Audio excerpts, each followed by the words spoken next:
let's get started. So Favonia has an announcement about homework due date. All right, so everyone got that? You should put it on the piazza, actually. Yeah. I'll erase that. Gone. Okay. All right, so where we were last time is we got to the point as we were looking at the identity type.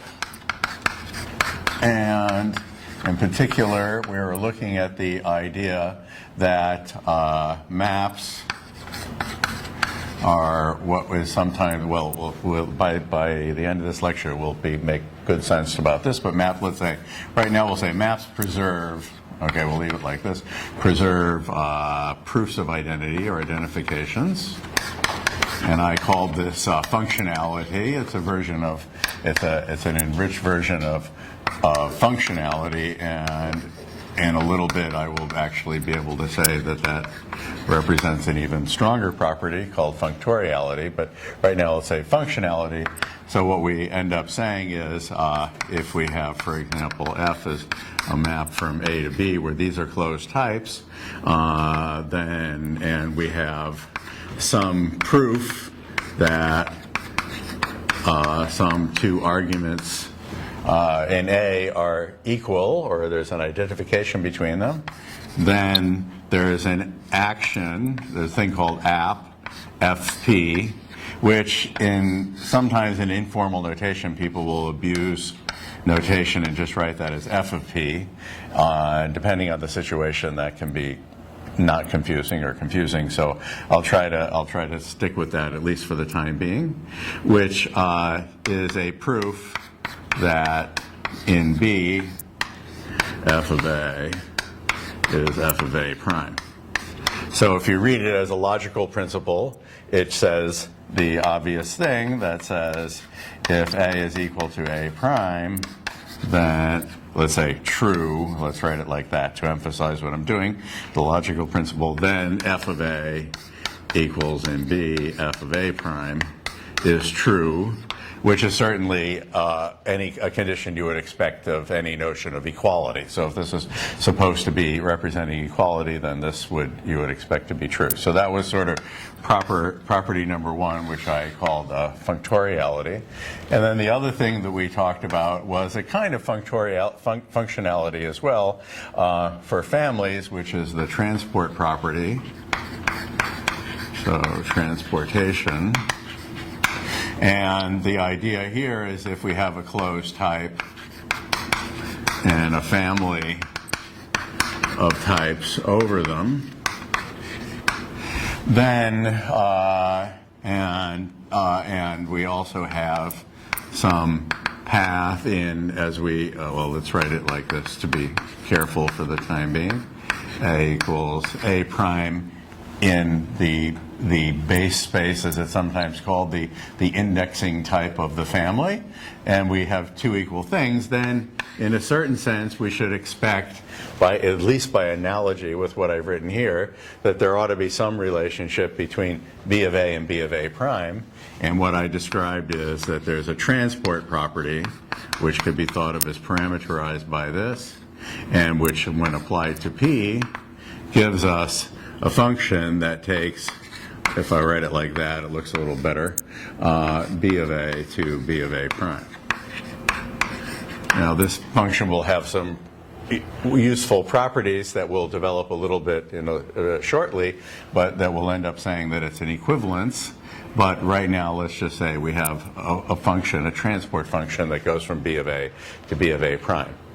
And you'll notice that at a minimum, because of the symmetry of equality, there's also, by putting P inverse here, there's also a transport that goes back the other way. So therefore, you would naturally begin to ask, well, what happens if I go over and back? And then we'll talk about that a little bit later. Okay, so this was the notion of the transport property, and it's a kind of functionality for families, you might call it. Okay, so let's go family functionality. And in fact, that's the origin of this term comes from when we were, well, I'll explain that later. So this is a kind of family functionality. And from the point of view of logic, the logical reading of this thing is, the logical reading of this thing is, says, well, for such a situation, if you give me, if it's true that A is equal to A prime, then, well, I would like to be able to say something like B of A is, but let's write it like this, okay, and B of A is true, so let's put it this way, then B of A prime is true, if you read it as a principle of logic. And in fact, by taking advantage of the symmetry of equality, we could replace this in a logical reading by saying if A prime is true, then B is logically equivalent to, now I've run out of useful symbols, so I need to write something for logical equivalence, so let's write this. B of A is interprovable with B of A prime. In other words, this is true implies this is true, and this is true implies that is true. So as a principle of pure logic, it just says, again, the same sort of idea, that we have a decent notion of equality because we have something that is somehow varying over A, and therefore equal elements of the thing it's varying over should give us, at least from the point of view of logic, equivalent, logically equivalent. So this at this point means just, we can ask more, but right now we'll think of just logically equivalent. That's what I want to write here, okay? And what I'm trying to get you used to, because I'm assuming that this isn't familiar to you, what I'm trying to get you used to is I'm pushing toward the slightly different flavor of the way you write things in a proof relevant in type theory, where proofs are relevant. So in conventional logic, proofs are not relevant. That is, there is no idea of proofs as mathematical objects. So if you were dealing with logic, if you were dealing with conventional logic, you would say, well, if I have a proposition, a predicate over A, that's what this would be saying, then if I give you equal arguments, then the predicates hold of one if and only if it holds of the other, and that would be all there is to say. There's like nothing really else interesting to say, okay? But in a proof-relevant setting, you have to remember that a predicate is a family of types. That's why I prefer to write it like that, which means these have not only just mere inhabitation as their relevant property, but they actually have structure. There's a bunch of proofs here, and those proofs have structure. And what we're going to say as I develop a little bit further, that the structure of the proofs of B of A is very closely related in really the closest, in the tightest sense that you could really ask, is very closely related to the proof structure over here. So we will end up saying something much stronger than that, okay, than mere logical equivalence. So that's why I am bringing it up this way, is because this is a sort of this will end up looking like although it's like sort of very standard practice in ordinary textbook, elementary math, in a proof-relevant setting, these sorts of things start to look rather shabby because you think, well, you're clearly not saying enough here. I mean, you should be able to say more. And so we'll be talking about that. Okay, so that's the setup. Now I wanted to, okay, so that's where we were with the identity type. I'm going to pick up with this very shortly, and what I'm going to do in a few moments is to start developing a bit more of the structure of the identities proofs and say more about these maps. So that's where I'm going. But before I do that, I want to discharge another aspect, because I was trying to build up the structure of what is called ITT, the intentional type theory, you'll recall, as I outlined last time. So what I want to do is kind of finish up ITT by introducing a last notion for the time being. There are a few other things I could possibly say, but anyway, this will be the core of ITT, by introducing this idea of universes. And then I want to say a few things about what we've got to help motivate you for where we're going. Okay, so there's the idea of universes. So, and it's related to various things, including something that is sometimes called large limbs. And I'll talk about, that's what I want to talk about now. So you'll recall is that the following situation came up with us before. The example that we talked about before is we looked at, so the general principle for an if is we end up saying if m then n else p, if we look as in a limb out of Booleans, that this has some type in the general elimination form has some type b which involves m. Okay, that was something where I'm just reminding you, I'm not going to rewrite the whole thing. Okay, so the point is that B gets to involve M. So an example of this kind of thing has already been used here, because what's happening is you'll notice that, well, this is not to do with Booleans, but I just want to mention, right, we have a dependent family of types like the identity. So I could say something here that involves identity types, for example, and where the M could involve in the identity types. But the kind of thing that we're looking at is, the example that we're looking at is something like this. I said, well, one of the possibilities that this situation enables for us, which is a little odd from a conventional programming language point of view, is to be able to write something like if m, then 17, which is supposed to be a numeral of type nat, and otherwise true, maybe, as an example. And in conventional programming languages, this would be ill-typed. You wouldn't be able to write that, okay? And the reason is that there would be presumably no type that both contains the numeral 17 and the number true, the Boolean true, because we have a discipline of abstraction here. So these are not coded up as certain sets, and therefore you could find some union of those sets that contain both numerals and Booleans. That's not the game of type theory. In type theory, we respect type abstraction. So there's nothing sort of you could write here. But it sort of begs the question. I mean, the question comes up here. It suggests the question, well, if B can depend on M, I mean, why can't I write here, and I think I mentioned this to you before, something like this that says nat and bool. Maybe that's what I will do. Okay? And if this were a well-formed type, then everything would be fine, because the subsidiary requirements, if you look at the elimination rule, for this to be true requires two things. That for if true, 17 true, to be if true, you propagate it, nat bool. And so that isn't what I meant. Okay, what I meant was I need that to be in here, okay? And this is definitionally equivalent to nat. And the other obligation, if you look at the elim rule, is that true should be in if false, nat bool. And that's definitionally equal to bool. And we're good. All right? That's a well-typed term. If only we could form this. Okay? The question is that a type? And as of this moment in my development, it's not. Okay? Because the only types that we had that could depend on, the only non-trivial families that I've given you so far are the identity. So there would be like mn or something.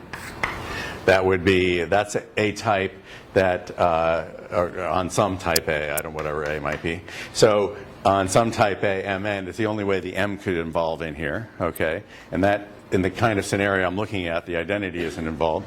And then, as a matter of pure ad hocery, in order to illustrate a point, I gave you also the vectors of a certain length, okay, or sequences, I think I called them. Okay, the sequences of a certain length, and I did that is purely an ad hoc exercise, okay, in order to like be able to write something useful at the board. Okay, so that's all we have so far, and there's no other way at this moment to introduce any dependency into the type theory. That is no other way to write down a family of types that involves a term, let's say, of type Boolean, for example. This one wouldn't, to involve Boolean, this would have to be bool if I wanted to do this, and to involve seek, well, that wouldn't happen because M is the wrong type in this scenario. So we're in a moment in an impoverished state.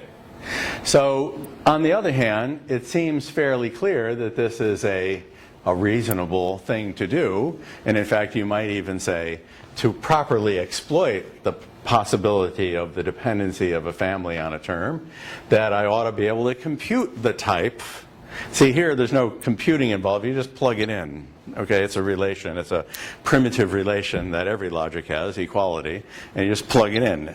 But you might reasonably say there should be a way to compute types, and that's what I'm trying to do here, is I'm trying to compute which type is it as a function of M, and since M is passed in, that seems perfectly fair game. So if you look at the rules of type theory, and remember, for those of you who know more than I've lectured on, where we are right now, there is no way to write down this type, okay? And what is the reason for that? Well, the reason is that recall that the rule for conditional says if, well, it's really implicit up here. The point is that there has to be a type, a motive, that we could write down. So we need the motive. So in order for this to work out, we have to have the following thing has to be a legitimate motive.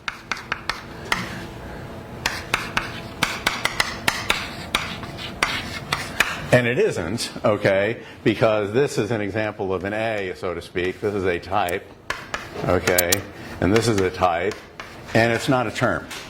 So the thing that would go in the branch here of an if has to be a term, and yet this whole thing is supposed to be some kind of schema for a type. So we're in this weird situation. Okay, so if I really were to write it out and write the motive for the if here and be really careful, that's what I would write in those brackets. Okay, which I haven't done yet.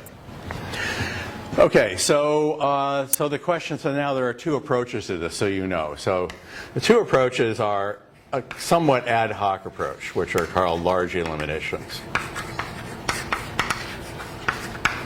Okay, and this is my personal opinion, is this is a somewhat ad hoc way of looking at things. Okay, and the idea is you just say, okay, I rule such things into the type theory, and I say, for example, let's just do it for Booleans because that's what I'm using as my example. So what I will say is, if I have this, okay, and then I have I'm thinking about what to write here. I have a function, let's write it like this, f(x) of a, f of x, let's just emphasize it is a type, okay, and then what do I want to know? Well, what I want to end up saying is, okay, if with a suitable sort of motive, M, what am I getting at here? Give me a moment. What I want to be able to say is that if A, B wants to be a type. Yeah, so that's what I'm going to do. So I don't need this. So what I need is if A is a type and B is a type, then if M, A, B, if whatever, you could write it down if you'd like here, but there doesn't even need to be it. In fact, the way to do it is like capital F. Let's write it like that. Okay, I'm going to get rid of all this in a minute. That's why I'm a little not clear exactly what I'm doing. Okay, because this is this kind of ad hoc thing, and I'm going to get rid of it. Okay, so the ad hoc thing is you introduce a new form of type. Let's call it capital If for the sake of discussion. And the idea is that a capital If MAB chooses between two types based on a Boolean. That's it. You just do that ad hocly, and you have the obvious definitional equality rules. This is A.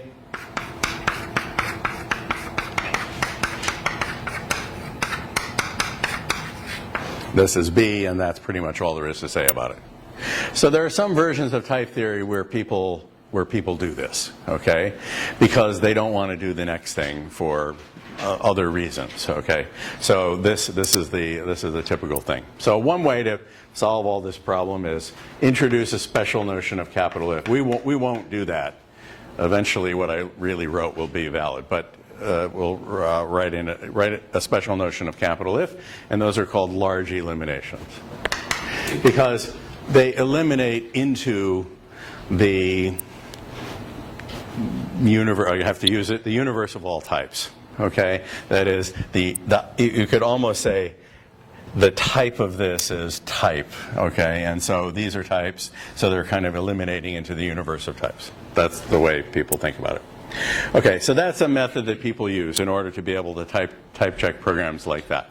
But there's another way which has a lot of benefits for other reasons besides just larger limbs, although it is one of the main benefits of doing it, is to introduce the notion of a universe of types.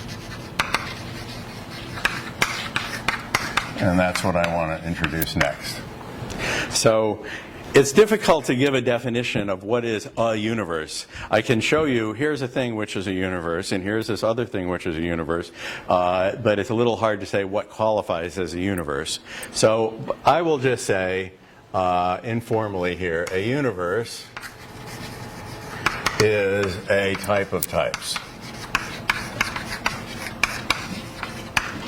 That's what I will just say as my informal definition about what is a universe. A universe is a type whose elements are themselves types. Now, I'm not going to go into all the ins and the outs of this. There are actually variations about how you formulate what is a universe, but I'm going to do the one that is most technically convenient, and I'll leave. I don't think I'm going to devote a whole lecture to talking about all the different ways you could do universes, okay? But the idea is that it's a type of types. Now, no doubt those of you with some experience are immediately thinking, this has to be suspicious, okay? Because we all know that there's like no set of all sets, okay? And so like, what's going on here? There's something a little suspicious.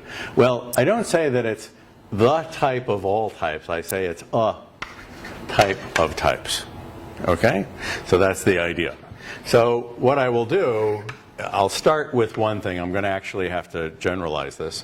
We're going to introduce a base type which is called U, and definitionally, of course, equal only to itself. So we're going to introduce a new base type, which will be called U.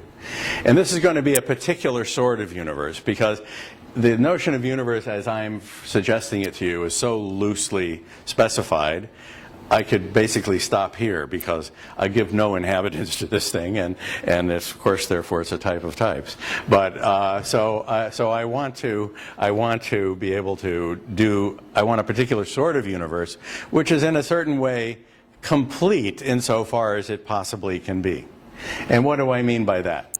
Well, what I'm going to do is I'm going to populate this universe with elements that correspond to almost all of the types that we've considered so far.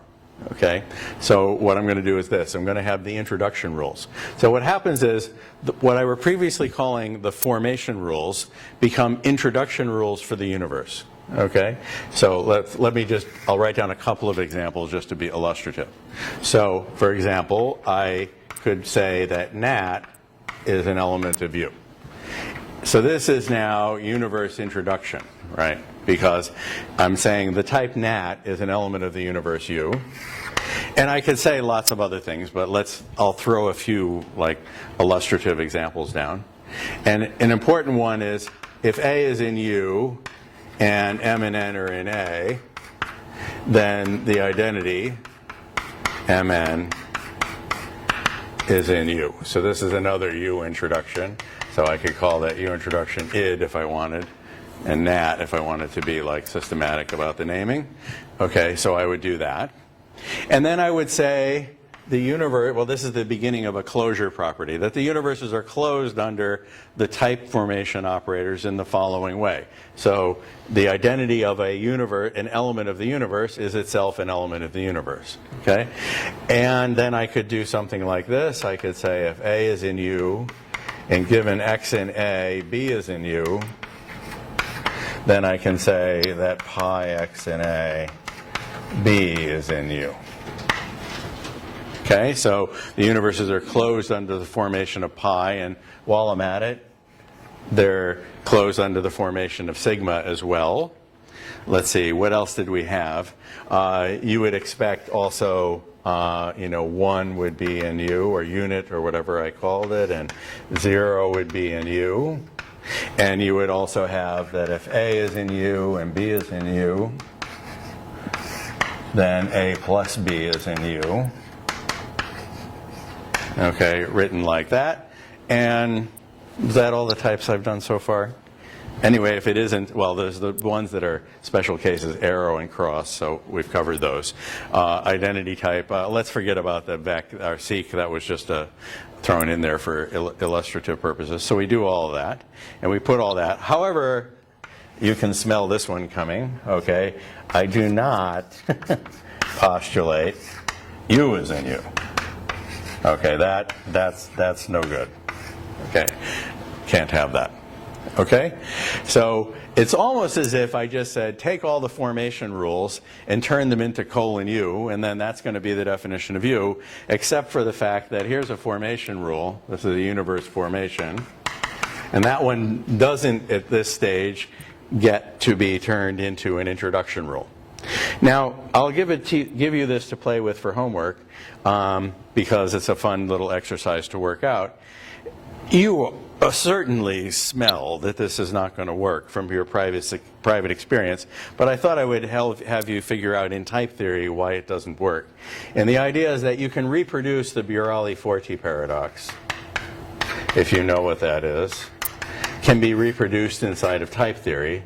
The Burali-Forti paradox amounts to the following observation in set theory. If you take the class of all ordinals, it behaves exactly like an ordinal, except for the fact that it's not a set. Okay? And it better not be a set, because if it were, you'd get the paradox. And so what you do is, by a similar reasoning, so to speak, the class of all types cannot itself be a type. That's what's happening here. If you were the class of all types, and it cannot itself be a type. If it were, it would have to have itself as a member. And so the way you do this with the Burali-Forti paradox is you introduce the notion of a well-ordering, and you end up constructing the well-ordering of all well-orderings, and then derive from that a contradiction. So I'll have you look at, we don't use ordinals. In constructive theories, the ordinals do not form a linear ordering. That's a classical kind of principle. So you have to deal with well-founded things that are like more tree-like, but well-founded, but not necessarily linear. That's a difference. But otherwise, if you do it constructively, you can reproduce the Burali-Forti paradox.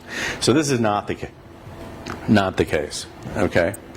So that's the sort of introduction rules for the universe. So if I had those introduction rules for the universe, then this guy is okay again, because I can sort of reproduce this thing, because I will be able to show that if nat, if m, then nat, else bool will be in U. Okay, and given something else I have to do, but the idea is that, first of all, I can now form this thing without you. Now let's forget the larger limbs now. I can now form this thing, whereas at the moment I introduced it for the purpose of the lecture, I was not able to form it. I can now form it because the type of the two branches, there is a common type, and it's U, okay, which doesn't depend on M. Okay, it's just a constant, okay? So this is like this. Why? Because nat is in U and bool is in U. Well, bool is in U because 1 is in U and 1 plus 1 is in U, and bool was defined to be 1 plus 1. So we get nat and bool are both in U. Okay, so then we appear to be off to the races. Except we have to have also some elimination rules, because it's well and good to form that thing, but what allows us to classify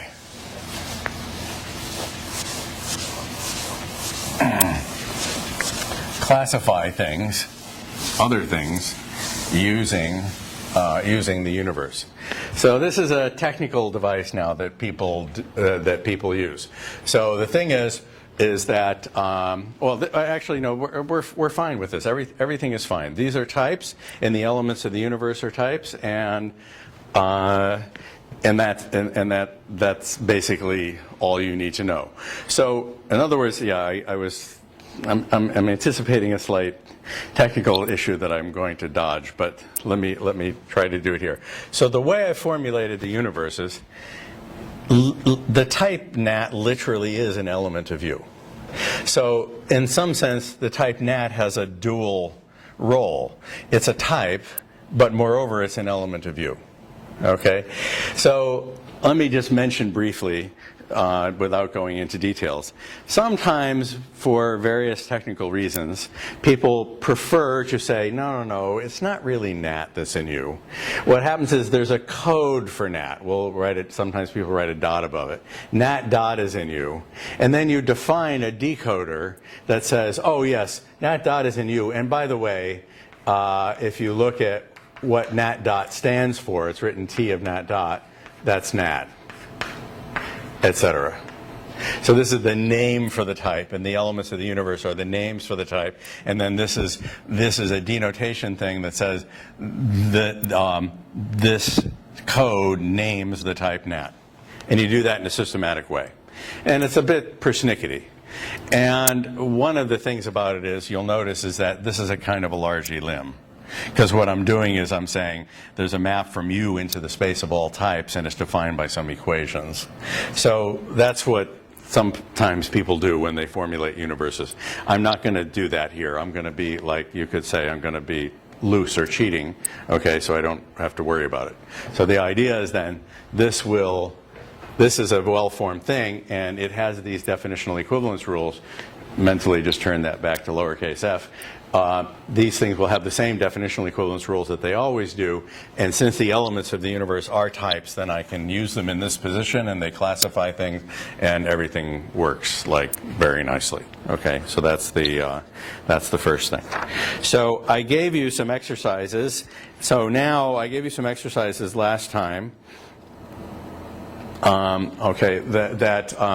Rely on the role of universes, and there were two of them that I swapped. I remembered correctly the issue, but I forgot which one provoked which. Okay, so I gave you as exercises, and I'll remind you.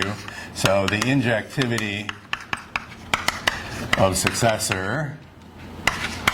Okay, and this you can do fine. And the idea is that the successor is not zero. This you need a universe.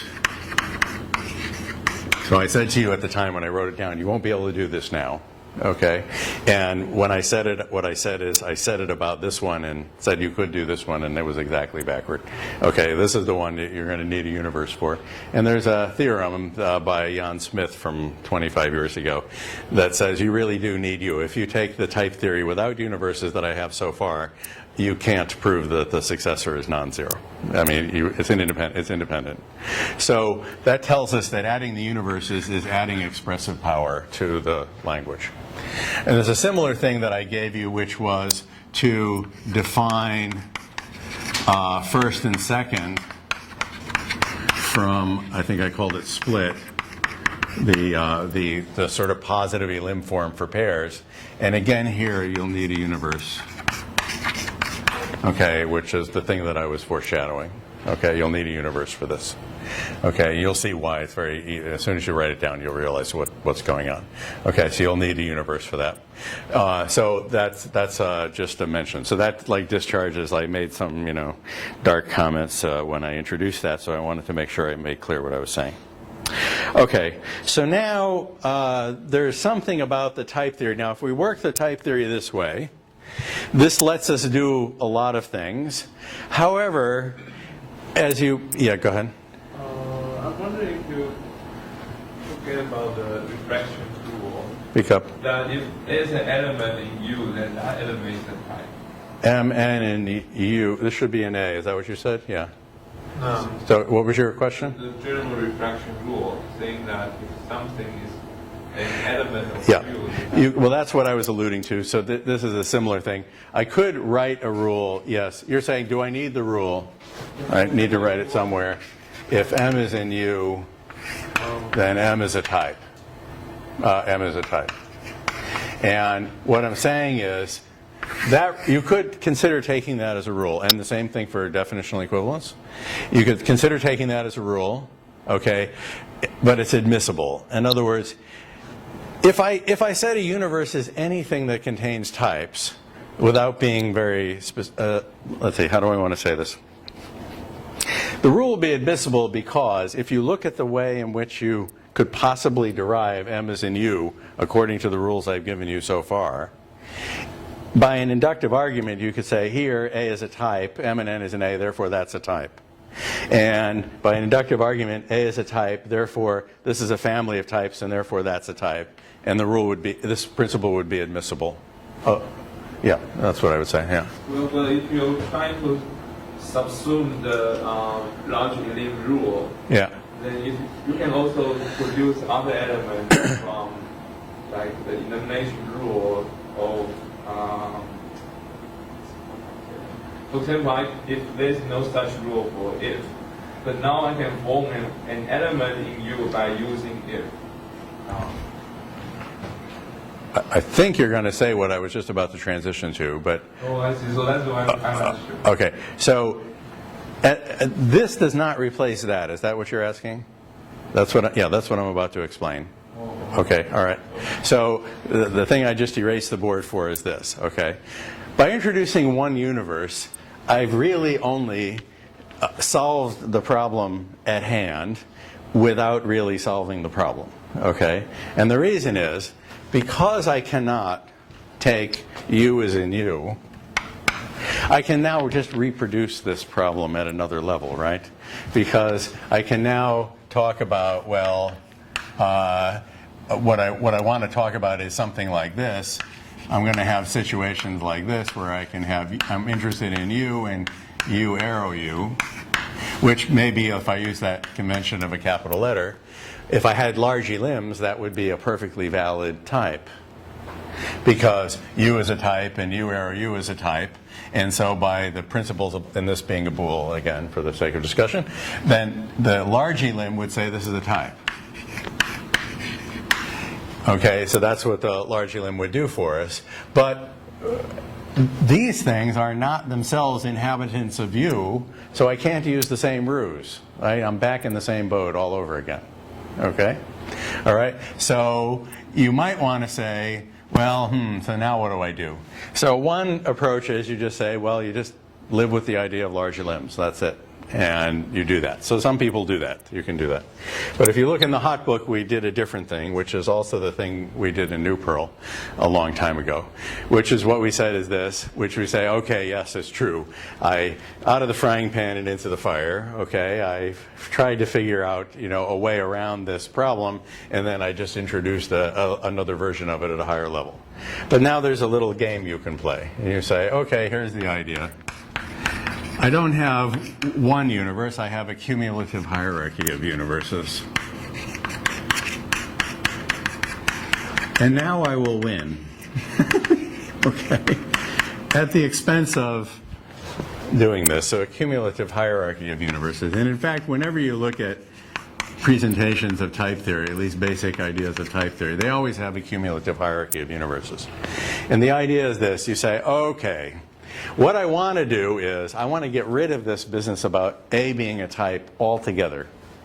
Okay? And I want to say there doesn't exist the notion of A as a type. The only notion there exists is being an element of a type. And you say, well, wait a minute. But then to be an element of a type, then you must have a type, right? So what does it mean for it to be a type? Oh, it means to be an element of a type. Okay? And I do that to infinity. So the way you do this is, what you say is you have a bunch of universes, UI, which are in UI plus 1. So this could be thought of as UI plus 1 introduction. Something like that. So that the U over here is U1. Okay? That's the one way to think about it. So you just write this down. So you have a cumulative hierarchy of universes, U0, U1, U2, like that. And you say each inhabits the other. And that's the first critical notion. And it's an atom. It just doesn't have any trivial, it has only trivial definitional equality. So you do that. And then you introduce closure principles for each universe. Okay? So we end up saying, for example, we say NAT is in, let's say we start at 1, NAT is in U1, okay? And then et cetera. Let me just write one other example just to be specific. So we can say, in fact, you can do it like that. No, what you do is you say NAT is in every universe. NAT is in UI. And you say if A is in UI, and X, and given X in A, B is in UI, then you say that universe is closed under the general product. So that's UI as well. And so is sigma, etc. Except we now have this principle. Instead of U colon U, we have UI colon UI plus 1. And then we have one more, which is the principle of cumulativity, which says that if A is in UI, then A is also in UI plus 1. And that's called cumulativity.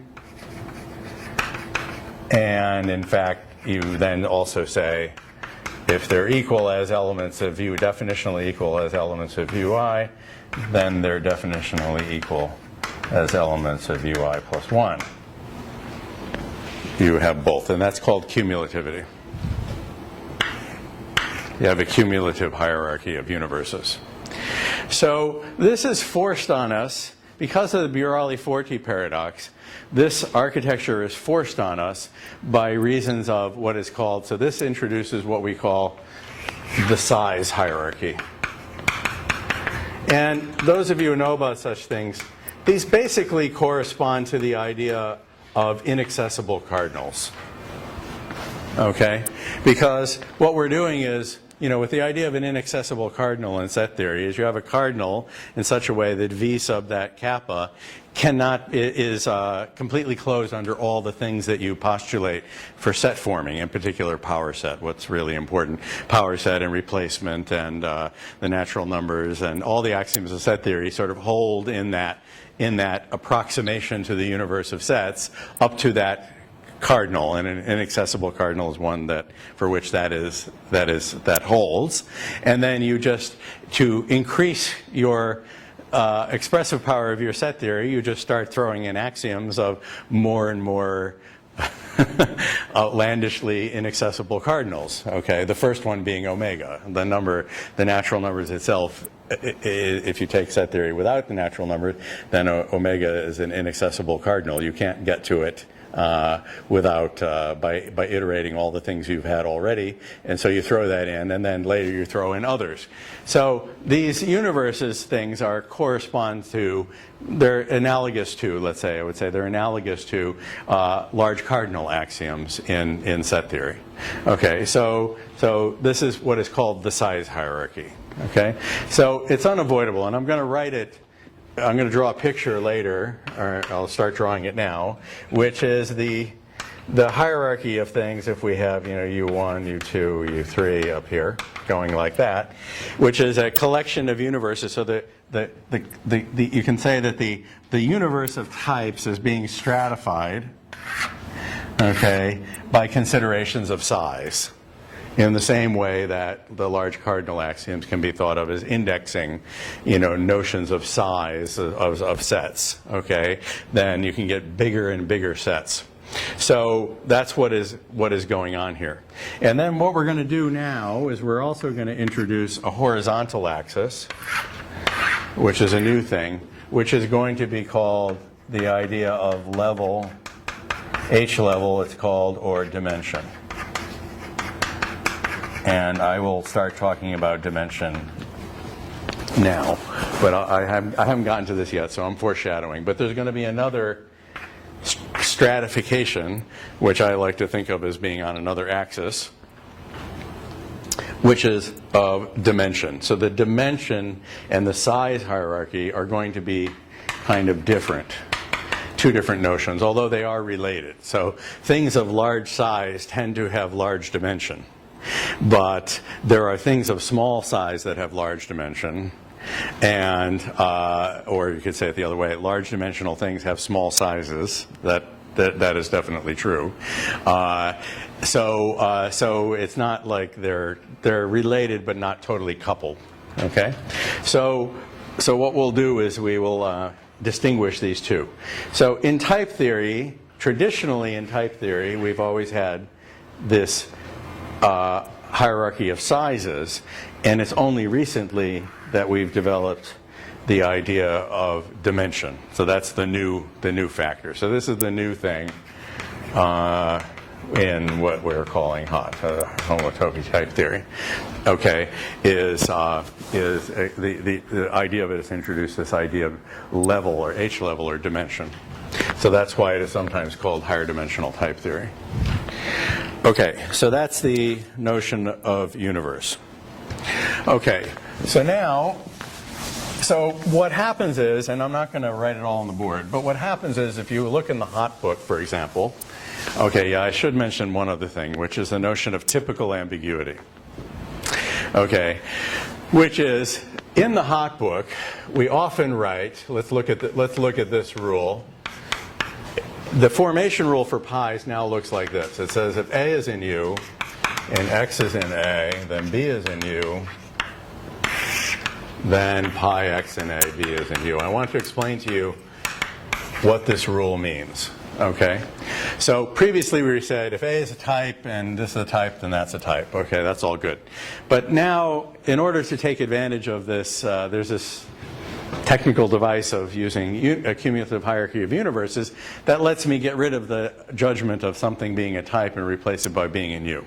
So that means that throughout the book, or whatever, you'll see that the formation rules, so pi formation is just the same thing as universe introduction for pi. Okay, so that's a short form for that. So that's the way it works. But now there's one thing you have to understand. And the thing you have to understand goes back to Russell and Whitehead, which is called typical ambiguity.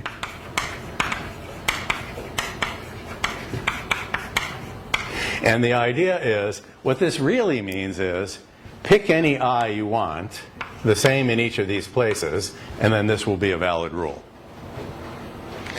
And the implementations of type theory use an algorithm, type inference algorithm, for resolving these levels, okay, and doing it for you automatically. Now, I'm not sure. It's either in a fork release of Coq or it's in the general main release of Coq. I'm not positive, but it just got introduced this past year. And the idea is it lets you do this kind of thing ambiguously. So you write them down ambiguously. It's simultaneous. So it's a kind of universe polymorphism. When I introduced this thing, it was called universe polymorphism. Okay, and in Russell and Whitehead, it was called typical ambiguity. So this is also called universe polymorphism. And what's really fun about universe polymorphism is it lets you pretend that you have U colon U, and it will automatically figure out that this has to be I and I plus 1 for you without worrying about it. Okay? And in fact, it's kind of an amusing exercise. It's very difficult to write down a piece of code that gets you a proper violation of that really forces you to be in U, and therefore gives you a violation of the universe. So what happens is it ends up being constraints. So the way you do this is I, this is J, this will be K, and it puts the constraint that K has to be at least I, the max of I and J. Because by cumulativity, I can push either one of these up to the max, and then use the closure and get that to be the max, and I can't do it for anything less. So that's what it actually does. Okay, it works like that. So what happens is when you're type checking is you have to solve these systems of constraints. And it's damn difficult to write down a piece of code for which this has no solution. Okay, so in practice you can pretend U is U and you'll never notice the difference. However, there is one example you can do where you will get a universe violation, which is if you formulate the Biroli-Forti paradox, it will indeed tell you that the constraints are unsatisfiable. And in fact, when we first did this, we spent quite a while trying to find simple examples that would violate it, and we never could. So we finally just said, okay, we'll just do the Bialy-Forti paradox, and then it damn well better say no. And it did say no, so we were happy. So we thought it actually works, so it was good. But you have to go through some effort, okay, to make it work. So there's this game here, which is actually, in a certain degree that I'm going to explain, reproduced on the H level, if you're always putting everything off to some higher level. So being a type just means to be a type of a higher level, which of course is a type of a yet higher level. And since I have an infinite hierarchy, then somehow that makes sense. Sometimes I wonder, but yes, I think that basically makes sense. Okay, so now at this point we have introduced ITT. Okay, so, or at least a substantial fragment of it, which is we have the sigma pi identity plus n universe. So let's just write it like that. Okay, so that's what I care about. Sometimes people do another thing called W, which I will get to a little bit later. I'm just deferring that. So the core of and NAT, we'll have NAT in here. NAT ends up being an instance of W later. Okay, so that's the type. That's called intentional type theory. So Martin Liff introduced essentially this in like '73. Okay, and everyone ignored him for a long time. So that's like the kind of the history of it. So Martin Liff introduced it in '73. And so what I want to do now is, in order to make a transition, is I want to make a few remarks about ITT that I might have like slipped by you, that you might not have noticed on the fly, because it's easy to assume or think, it's easy to jump to conclusions that aren't quite true. So let me mention one, which is just a very simple thing, which we'll come back to later. So I'm going to do some little elementary properties of ITT in order to motivate a few things that come later. So the first thing, inevitably this is always the first thing, so we'll do this, which is the axiom of choice in ITT. Well, actually it's a theorem. The theorem of choice. Okay, so we'll write it like that. And what does the theorem of choice say in ITT? It says every total binary function relation contains a function.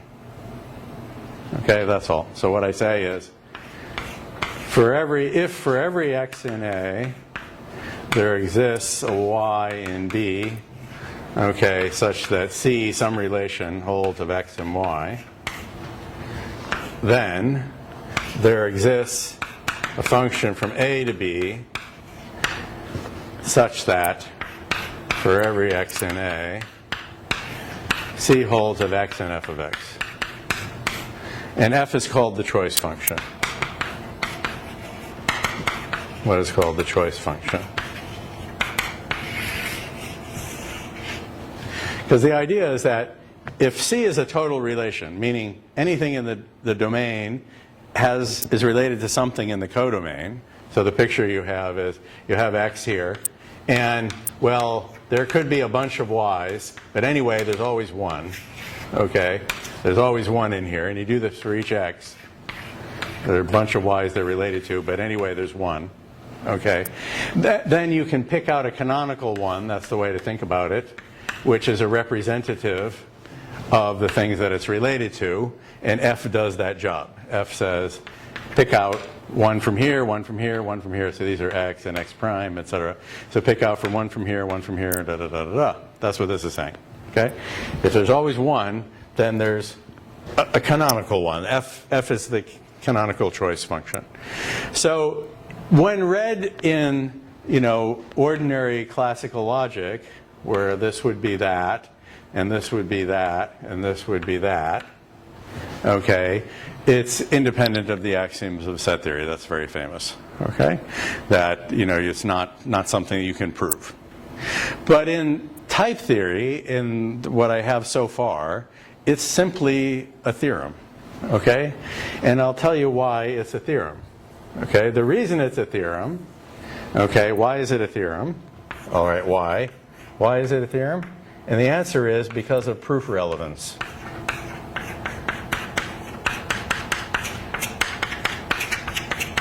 because it's a constructive theory. And amongst other properties of constructive theories, proofs are relevant.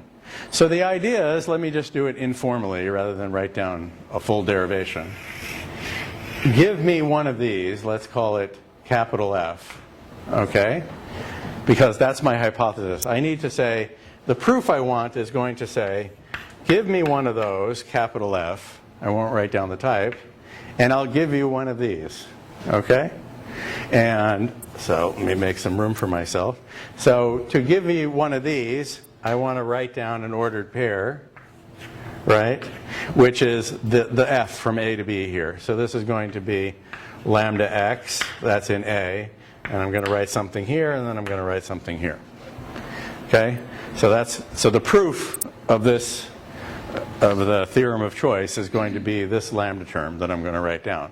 And the question is, what is the choice function f that I'm going to write here? Well, what do we know about f? Well, what I know about f is if I apply it to x, right, then I get an element of this type. Exists a y and b such as c of x and y for that particular x. Okay?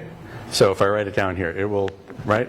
That's the spec for f. It's a function that gives me back one of these. So what I do is, if I want to know what is the b in question to which x is related, well, that's none other than first of f of x. So I've written this down before. And now I need to prove that for every x in A, it's related. So I have, give me lambda x for every x in A. Now I want something of type c of x and f of x. Where am I going to get that? Well, if I look at capital F of x again, it's a pair. The second component of f of x. What is the type of the second component of f of x? It's going to be c of x and the first component of f of x, because that's the typing rule for second, okay, which I gave you before. And first of f of x is indeed that first element of that pair, so it will indeed be an element of that sigma type, and it works. Okay, do you see it? So I approached it as a functional programming exercise. So if you go, woo-woo, axiom of choice, uh-oh, I know to be afraid of that. But if you just like step away from that and just say, I'm just writing a functional program, is there a functional program of this type? Well, I basically don't even have to think. I just write down the only thing I pretty much can do. That's typical of functional programming. As soon as you write down the type, the code writes itself. Okay, I don't have to worry. I don't have to worry about it, what to do. And that's the beauty of functional programming and why it will win in the end, always and forever. Okay, so this is the example. But what is odd about this? You can say, well, how come more or less modulo notation that proof doesn't work in set theory? Okay, that's a good question. Because in set theory, okay, I would have used for all, I would have used exists, okay, that's notation. And this is notation. I would have written implies. I know a lot of people write arrow, but never mind. So I would write implies, okay? The difference is, in set theory, you don't get to treat the proof of the antecedent as a piece of data that you then manipulate in the code and the result. So what I did here is I have a hypothesis, F. So F should properly be thought of as an assumption that this is true. In other words, it's a generic proof of this fact, which I'm assuming exists. And then I go right ahead and muck about with it as if it were data. Okay? That you can't do in set theory in conventional first order logic. It doesn't exist because proofs are not objects. Okay? They aren't, in other words, they're not mathematical objects. Okay? So because they're not mathematical objects, I don't have this F around to write a function which mucks about with the proof and extracts it and reorganizes it to put it in here. So that's like one way to think about what is going on here. So proof relevance is key. Okay?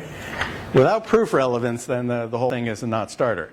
A little bit later, what I'm going to do is I'm going to reconsider the example of the axiom of choice. But what I'm going to do is I'm going to introduce some suppression brackets. What I'm going to do is I'm going to put, like, we usually write them like a double vertical bar here on the outside.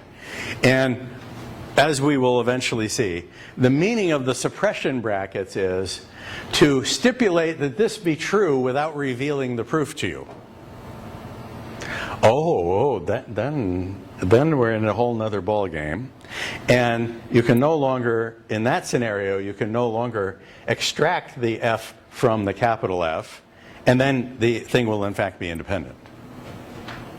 So the thing I'm heading toward is, one of the things that's very beautiful about type theory is, when you introduce distinctions, you can selectively, eliminate them and recover the traditional way of doing things. So in other words, when I introduce proof relevance, a special case of proof relevance is proof irrelevance. Okay? Whereas if I start out the entire enterprise with proof irrelevance, that's like not even an axiom, it's the whole framework of set theory. The first thing you do without ever considering it is you write down first order logic. You've already said proofs are irrelevant. Well, now it's hopeless. You can never get back. You're screwed. Once proofs are irrelevant, then that's it. You can't get back to relevance.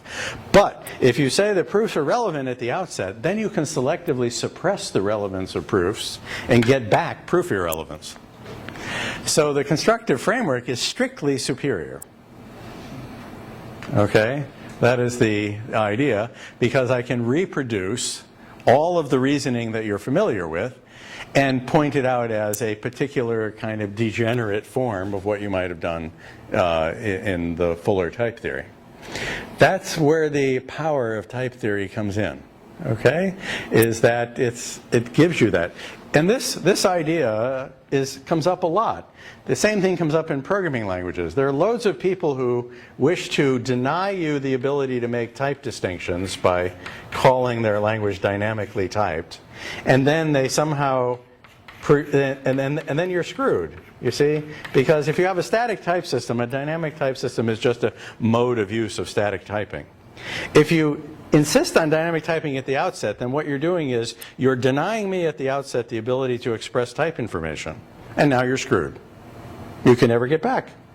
But if you start here, then I can selectively suppress that information and get down to a dynamic type system as a special case. It's strictly superior. Now, I know that there's, if you say that on Reddit, you'll get flamed to death. Okay, but nevertheless, it's true. Okay? So, as an example, there's a funny thing that happens that somehow people specify the weaker thing as being stronger. I'll never understand that.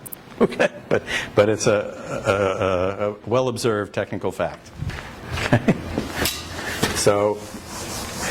So that's like first thing. So that's just for fun, and we'll come back to that a little bit later. This next thing you're not going to like at all, I don't think. Okay. And it pertains to what I'm going to do. Okay, let me just check. Yes. So it's a theorem of Martin-Löf's that I'm not going to prove here, that if you have a proof of an identity for closed M, N, and A, in other words, you have an absolute, you have an absolute proof of an equation. In other words, there's no hypotheses around. That's all I'm saying. If I have a proof that's not under hypotheses, okay, so I have no hypotheses. So I just have, in the ordinary parlance, a theorem. If I have a theorem, then M is equal to N in A, whatever A is, okay, and P is the proof of that theorem. Then here's what you're not going to like. M is definitionally equal to N in A.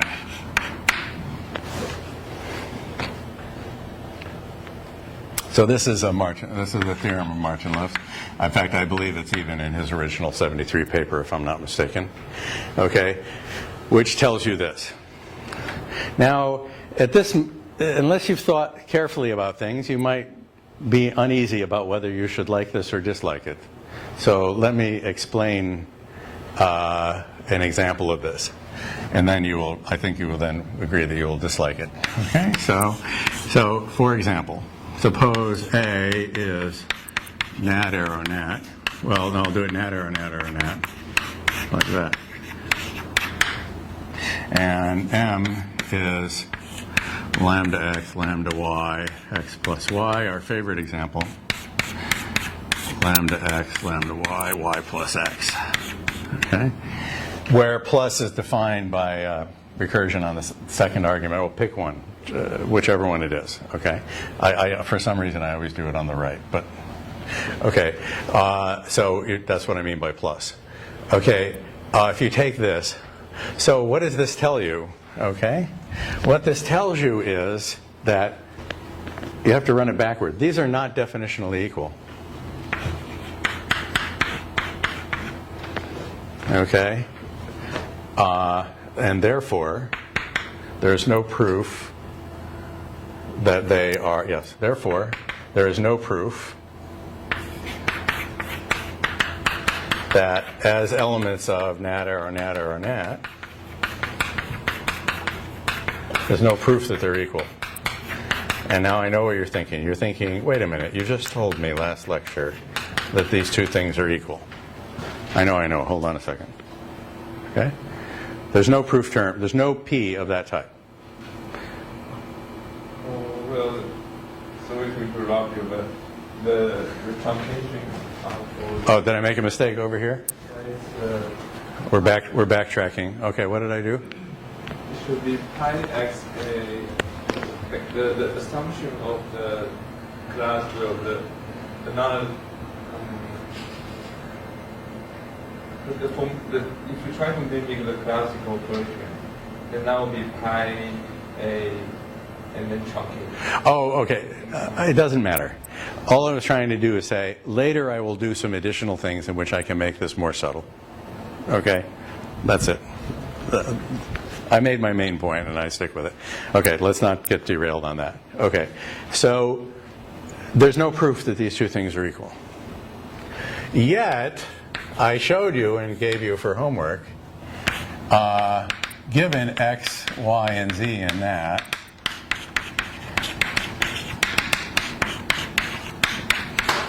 there exists a proof P, which I gave you for homework, that id nat x plus y and y plus x.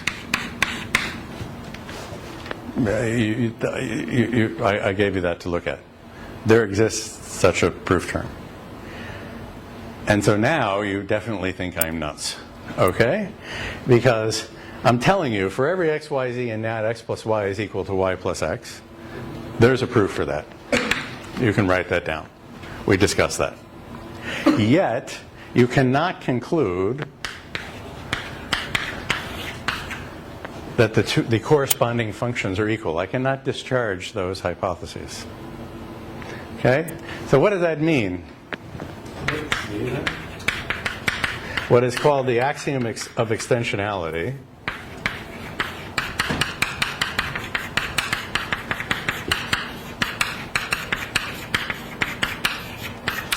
fails. Okay? It is not the case that if uniformly in X, I have a proof, let's see, B, f of X, f of Y, f of X, g of X, what I want, f of X, g of X, right, yeah. Mm-hmm. Then, so this is not true, okay? Then something is a proof that id A arrow B, f and g. This is not the case.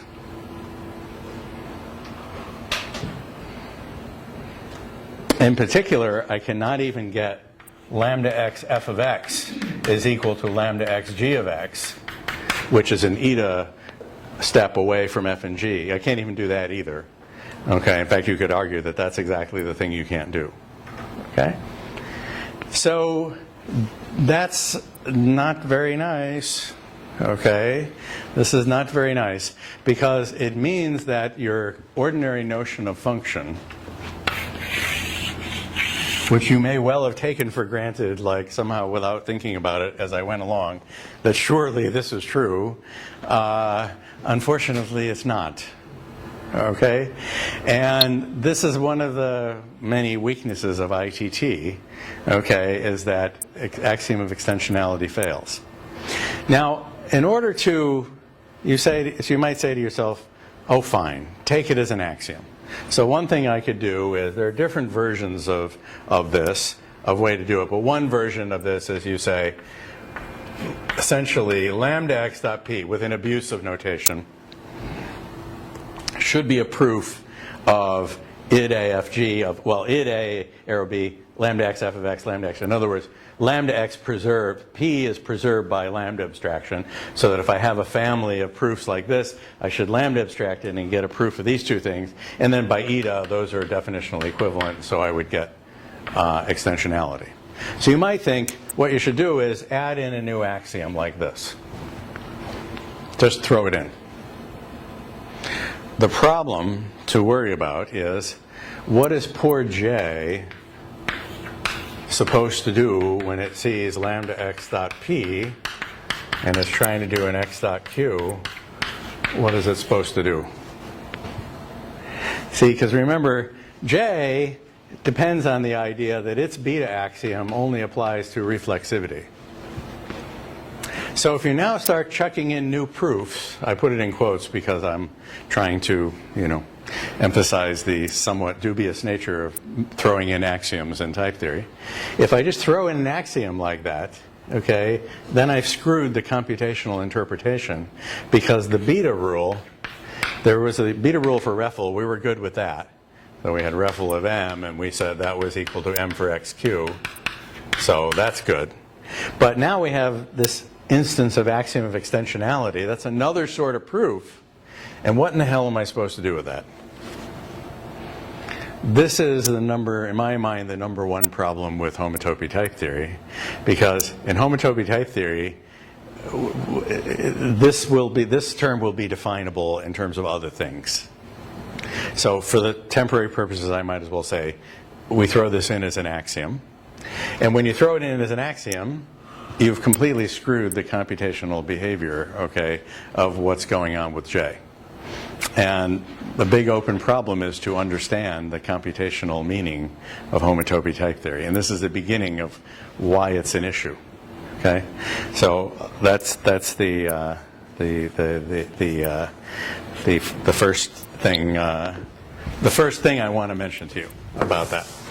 Okay, so we'll come back to this very shortly. We'll start talking about the structure of identity proofs, but that's the issue. But right now in ITT, the axiom of extensionality fails. Okay, and so that has created a lot of problems. Okay. So there's one thing that I want to say about this. Do I want to say it about this? Yes.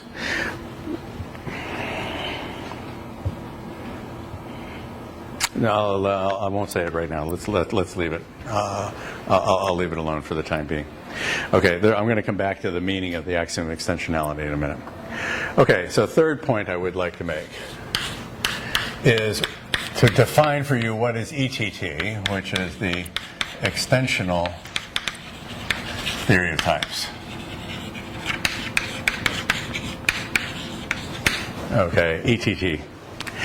So the word extensional is overused in type theory, so it has many different meanings.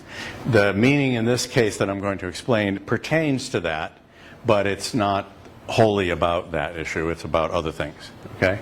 And here is the idea.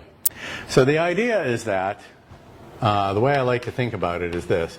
Let's hold in abeyance this principle about function extensionality. That's what it's called. So to be precise, people will often call this function extensionality to avoid confusion with other uses of the word extensionality. So that's called function extensionality. So the idea is, let's hold that in abeyance. Let's pretend I didn't say that. So the idea is that the only paths, the only identifications are reflexivities.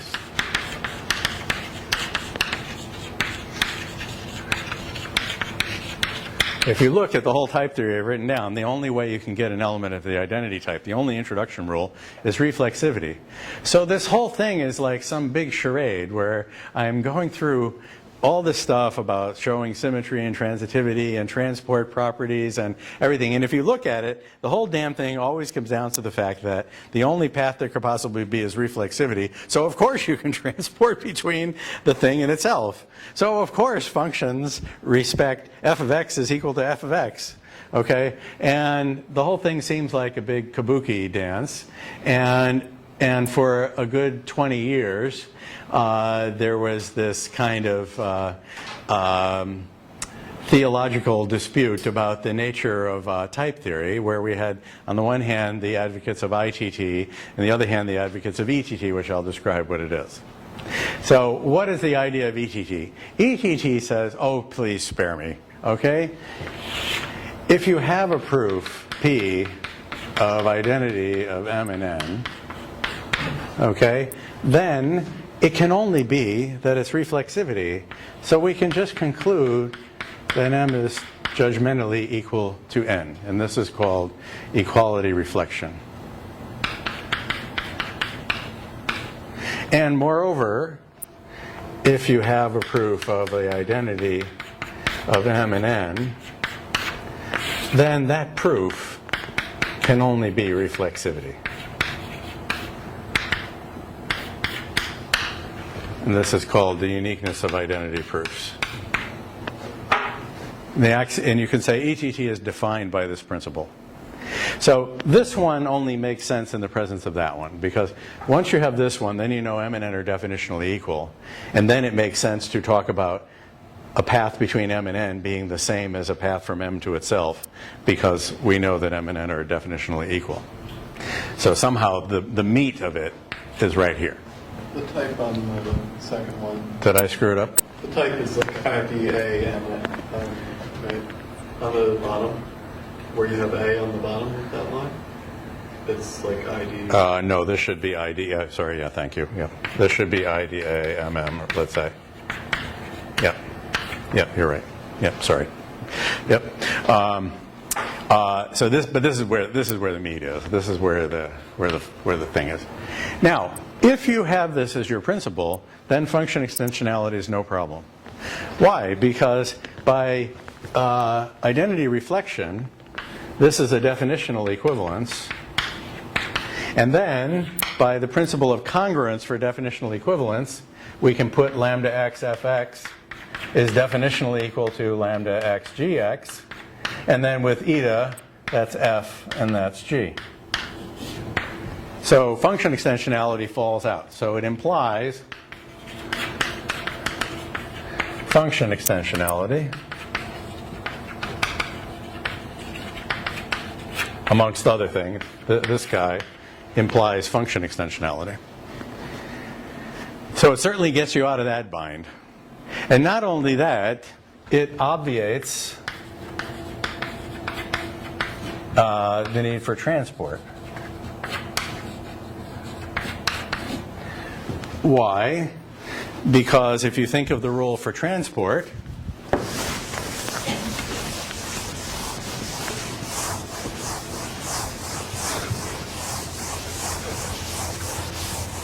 the rule for transport says you have a family of types.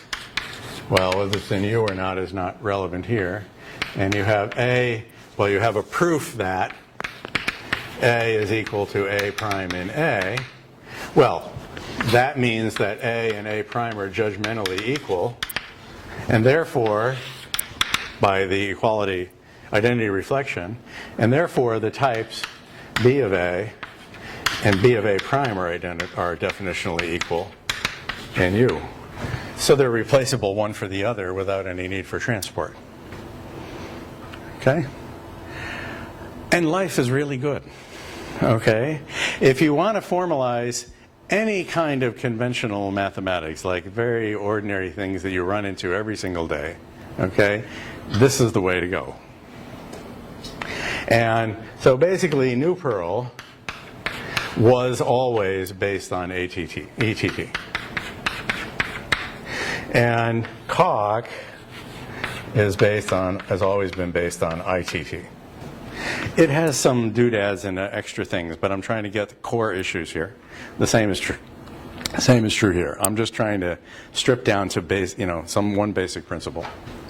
Okay, and so the motivation is, as I say, that all there are reflexivities anyway, so it's just like absurd to be pushing around reflexivities and doing transports. And the experience until like a couple of years ago, the experience with doing things this way was every single person ends up complaining bitterly about the obnoxious need to pass around all these proofs of identities that are only reflexivities, and it gets really, really, really tedious. So, and whereas New Perl, we never had that problem. So let me mention the disadvantage. The only disadvantage is that the type checking relation, so here M:(A) is decidable, but not even remotely feasible. Okay. You can forget that. There are good lower bounds, okay? It's not even anywhere near feasible, but it is decidable, okay? Whereas here, and you can do this as an exercise, it's undecidable. So let me give you an intuition as to why it's undecidable. And then I'm going to argue it doesn't matter. Okay, it's undecidable. Why? Because in order to decide type checking as a subroutine, you need to decide definitional equivalence. And in ETT, if you want to know whether M or N are definitionally equal, well, you can calculate, like beta reduce both sides and try to see if you can get them to be the same. But in the presence of identity reflection, there's another option, which is search for a proof. I want to know M is equal to N, I have to run this rule backward. And now I have to search for a proof. I say, oh, is there a proof of this? Oh, now I'm in arbitrary theorem proving. I have to prove, is this equation true? That equation you can code up with higher types, equations that represent open problems. I mean, you're not going to be able to decide, okay, whether these things are equal. So you can't find that P. So this relation is undecidable. However, what is perfectly decidable is that D is a derivation of this fact. That's decidable. If I show you a proof ending with M:(A), you can check that that proof is correct. And indeed, when you work with Coq, you don't actually write down M:(A). What you do is you run tactics and decision procedures to compute such Ds anyway. And those are the things you really work with. These are not the things you really work with. So at the level of opinion, in my opinion, this is like an irrelevant distinction. Okay? There is a relevant reason to distinguish these, but this isn't it, okay? My opinion. Okay? I've given you my reasons. The mode of use of Coq and the mode of use of New Perl are identical. And that's not a coincidence. Chet Murthy took the New Perl architecture and built Coq. The Coq you know today is New Perl, okay, rewritten, okay, and uses the exact same architecture. Okay, so that's where, so there's a direct causality here. There's a reason it looks like that, okay, because it works like that. So that's why they're both working in this. Now I see Kayvon's outside the door, so I'm way over time. Okay, so I will pick up next time and talk about, I had a few other points I wanted to make. Sorry about that. I'm running long, that's kind of rude.